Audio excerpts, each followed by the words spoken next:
موت مرن دا نا تے ہے ہی نہیں، یہ صرف ایویں سمجھ لو تبادلے دا نا ہے۔ عالم ارواح سی باپ دی پشت چ آ گیا، ماں دے شکم میں چلا گیا، دنیا تے آ گیا، اس جہان تے آ گیا، پھر اتو تبادلہ ہویا تے عالم برزخ قبر دے جہان نو کہندے نے برزخ۔ بھائی برزخ دی قبر دی بھی زندگی جے، بھائی زندگی ہے برزخ دے وچ بھی۔ شہید زندہ ہے یا نہیں؟ قرآن دی نص نال ثابت ہے، جیڑا بندہ کہے شہید زندہ نہیں ہوندا کفر لازم ہے۔ شہید نوں اسی قبر وچ روٹی لے کے آنے،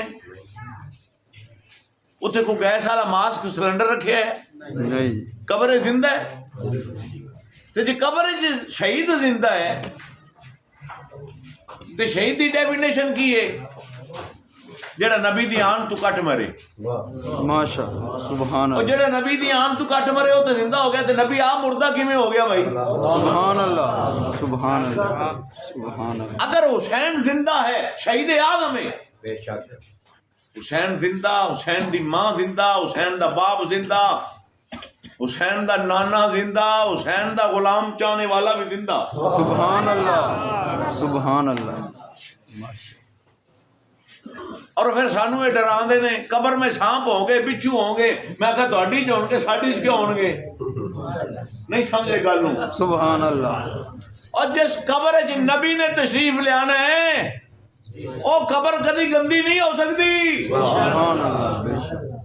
جس قبر وچ نبی پاک نے آنا ہے وہ قبر گندی نہیں ہو سکتی، تے جس غلام دی قبر وچ کملی والے نے آنا ہے وہ قبر تے جنت دا باغ ہوے گی۔ سبحان اللہ۔ ساڈا نبی تے او نبی ہے، اللہ نے فرمایا والا سوف یؤتیک ربک فترضی۔ اللہ نے نہیں فرمایا کہ محبوبہ میں تن جنہ دیواں اون دے تے راضی ہو جاویں۔ سبحان اللہ۔ انہیں فرمایا ہے اونا دیواں گا جتے تو راضی ہوئے گا۔ سبحان اللہ۔ تے کملی والا فرماتا ہے میں انہاں چ راضی نہیں ہونا رب نال جنہ چلے کمتی بھی باہر ہویا۔ سبحان اللہ۔